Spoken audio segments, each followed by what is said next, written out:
My wife said, "You're being paranoid. He's just a friend." I said, "Maybe." Then I sent the screenshots to her family group chat. 72 hours later, she was begging me to take the video down. When someone tells you you're paranoid enough times, you start to believe the label. People around you echo it, your own chest echoes it, and the world rearranges itself so that your instincts sound ridiculous. We'd been married 5 years. We were the kind of couple that closed restaurant booths together, who had matching toothbrushes and a slow, easy rhythm that looked invincible from the outside. Her name was Claire. She worked in marketing. He was Josh, a name I'd hear more and more in the last 6 months, always paired with a smirk on her face I didn't remember teaching her. It started small. A new ringtone she'd silence when I walked into the room, a laugh she'd save for texts, a work dinner she'd mark on her calendar. But the location pin she shared was somewhere 2 towns over. I told myself to be reasonable. I told myself any loving partner would trust in ellipses and late replies. One Tuesday night at 11:37 p.m., I woke because the apartment light was still on. I'm not a sneak. I have trouble keeping secrets even from myself. But the thumbnail of her phone was glowing on the kitchen counter, face up. There was a notification preview that shook my stomach. "Can't wait to see you tomorrow." No name, no context, just that sentence and a little winky face. I made coffee and sat across the counter with the screen between us and watched her walk in like the house smelled like home. When I asked later, calm, controlled, "Whose can't wait?" she put a hand on my arm and said the words I'd been told were the cure for jealous men. "You're being paranoid." That phrase stung because people believed it. Friends parroted it. "You worry too much." My brother said it like help. I started collecting evidence because my head was loud and I needed it to be quiet. Evidence, a word I could trust. I took screenshots. Not in a frenzy. Not the way people make bad choices and worse mistakes. The words are still in my mind, "Miss you." Why did you have to cancel? A photo of them at a bar with the caption, "Last drink before the weekend?" Sent from a burner app that didn't match her usual contact name. A short video clip I didn't open at first. Only the preview. 2 silhouettes close enough that you couldn't tell where one breath ended and the next began. The file name read afterparty.mov. I saved every one of them. I didn't confront her in the moment. That's the mistake most men make in these stories. They explode. I waited. I watched for patterns. I took screenshots of the little lies that add up. Traffic, stuck late, team building, timestamps, locations, angles you don't notice until you're cataloging them later. 12:07 a.m., Uber drop-off at a hotel 2 streets from his listed apartment. A receipt for a late-night dessert charged on her card to a venue she said she'd never been to. 2 weeks of quiet observation, and I felt like the only person in the world with clarity. Everything else was fog.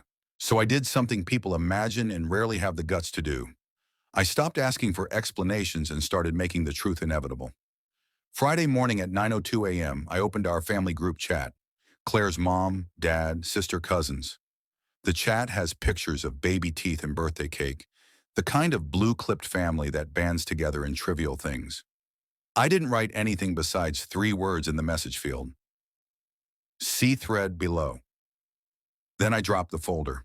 24 images, 7 screenshots, 2 text threads, and 1 video file named afterparty.move. I didn't add commentary. I let the evidence do the talking. I left the house after that and drove to clear my head. The world felt suddenly louder. Horns wailing, the coffee shop line, a man jogging with headphones so deep in his own beat he didn't notice the city moving around him. I got a coffee and the phone in my pocket started a storm. Missed calls, messages, notifications. 3:14 p.m., 12 missed calls.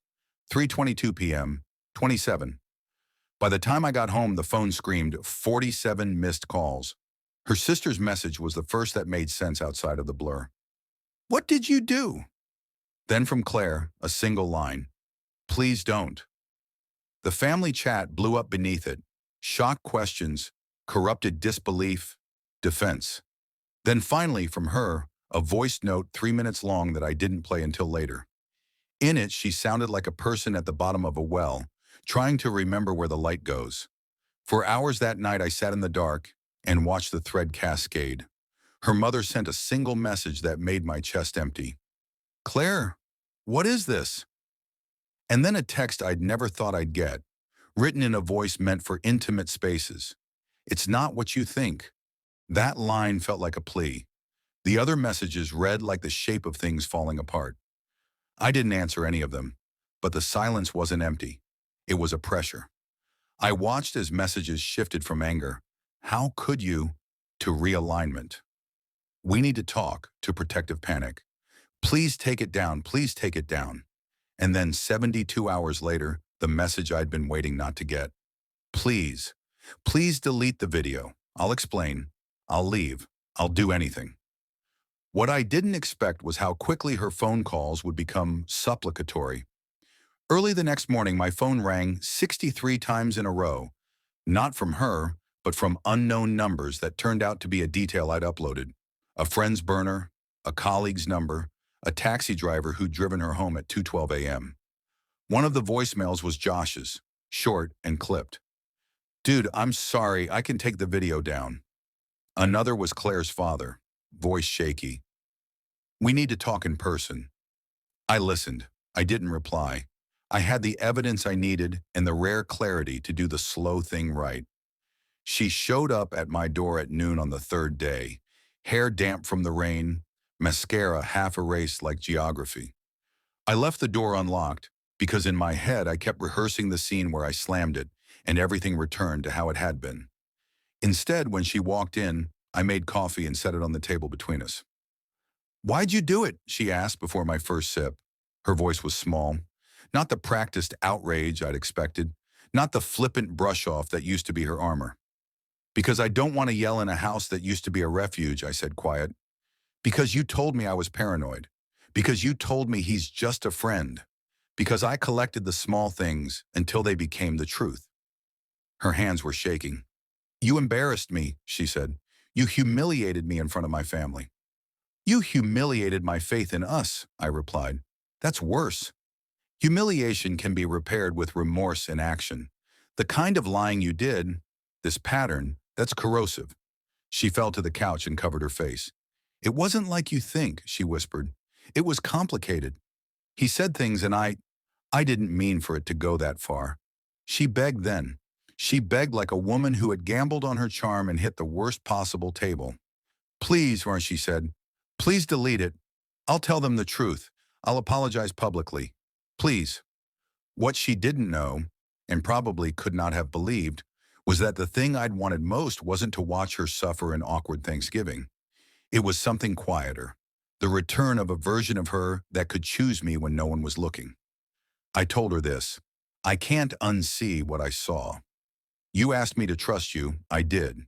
Trust isn't something you fix on request, it's rebuilt with consistent, honest choices." Her father came by later, and the conversation was short and devastating. He didn't slam doors or shout. He simply said, "You were meant to be together. We thought you were happy." Then he looked at me, apology folded into his tone, and said, "Take care of yourself, son." He left a folded shirt I'd lent Claire at their house. It felt like a sign someone was trying to mend something that wasn't theirs to mend. Over the next week, I cleaned the apartment with surgical calm. I put photographs into boxes with their edges aligned. I texted 2 friends to ask about moving help. People romanticize breakups as fireworks. Real endings are packing tape and spreadsheets and deciding which couch to keep. Her messages became fewer, then frantic, then apologetic, then absurdly normal. "Do you still want the charger?" I answered none of them. I let silence be an instrument. It said more than any argument. Eventually, she did something I didn't expect. She FaceTimed me, sobbing, the dark of her bedroom behind her. Her voice was stripped of pretense. "I lost us," she said. "I lost my family. I don't know what to do." I felt something for her then. Not the old love so much as the simple human ache for someone who'd once been my person and had found an easy way to choose not to be. I said, "Get help. Be honest. Tell them every detail. Don't ask me to undo what you chose to do." She begged to meet, promised to change, offered to go to therapy, swore she'd delete every file, every thread. She begged for deletion like she was bargaining for a future that would let her keep her past. I didn't say yes. I didn't say no. I said this: I won't be the first call you make when it's convenient. If you want to rebuild, it won't be with half answers. It will be with truth. 3 months later, I found a message from her buried in my spam. A picture of a sunrise and the words, "I'm starting over. I'm sorry." No pleas, no demands. The finality in that text was a mercy. Later, at a friend's wedding, I watched a woman in a pale dress laugh in a way that felt like permission. Permission to exhale, permission to be unguarded. I realized then that leaving had not been the end of the story for me. It was the first honest chapter I'd written for myself in a long time. I still think about the video sometimes, not with the urge to punish or expose, but as a monument to a truth I had to accept. Some people will choose the ease of being admired over the hard work of being faithful. The evidence I collected didn't change who she was at the core. It revealed it. And once revealed, you can either rebuild or walk away. The family group chat eventually settled back into the small things. Photo filters, new recipes, a cousin's graduation. There was no epic public shaming. There didn't need to be. The wound had been opened and the healing that followed was quieter than any viral spectacle. If there's a lesson here, it's not about screenshots or revenge. It's about the clarity that comes when the noise drops and the facts remain. You can be right and still be lonely. You can be hurt and still choose calm. You can collect proof and choose dignity. When someone calls you paranoid, that's the world trying to make you feel unstable. When the evidence is there, it's not paranoia, it's daylight. And once daylight pours in, the choices you make in it define what you become next.